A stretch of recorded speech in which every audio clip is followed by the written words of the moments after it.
ఓసారి యేసుక్రీస్తు ప్రభువారు తన శిష్యులను తీసుకొని గోధుమ పంట గుండా వెళ్తున్నాడు. అప్పుడే నాట్లేశారు.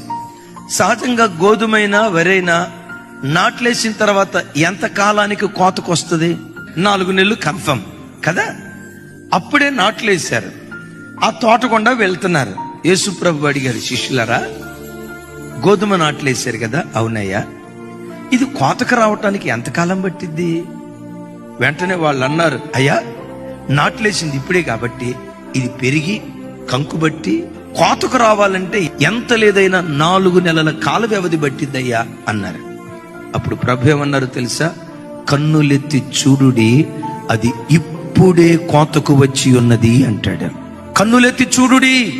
మీరు కన్నులెత్తి చూడగలిగితే 4 నెలలు కాదు, 4 క్షణాల్లో ఇది కోతకొచ్చేస్తుంది అంటాడు.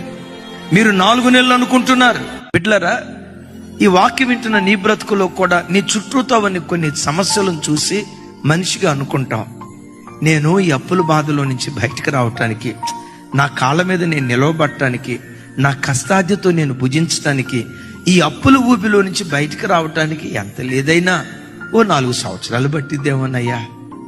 ఇంటిలో నుండే, ఈ అమ్మాయిలుండే, ఈ ఆర్థిక బంధకాల్లో నుంచి బయటకు వచ్చి నా కాళ్ళ మీద నేను నిలగదొక్కోవటానికి 4 సంవత్సరాల కాల వ్యవధి పట్టింది.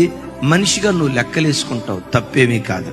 అయితే నేనంట, ఒక్కసారి దేవుని వైపు కన్నులెత్తి, నా సహాయకుడు నీవేనయ్యా, నీవు తప్ప ఇంకో దిక్కు లేదయ్యా అని ఆయన వైపు నువ్వు కన్నులెత్తగలిగితే 4 సంవత్సరాలు అనుకున్న సమస్య 4 క్షణాల్లో పరిష్కరించడానికి దేవుడు శక్తి కలిగిన వాడు.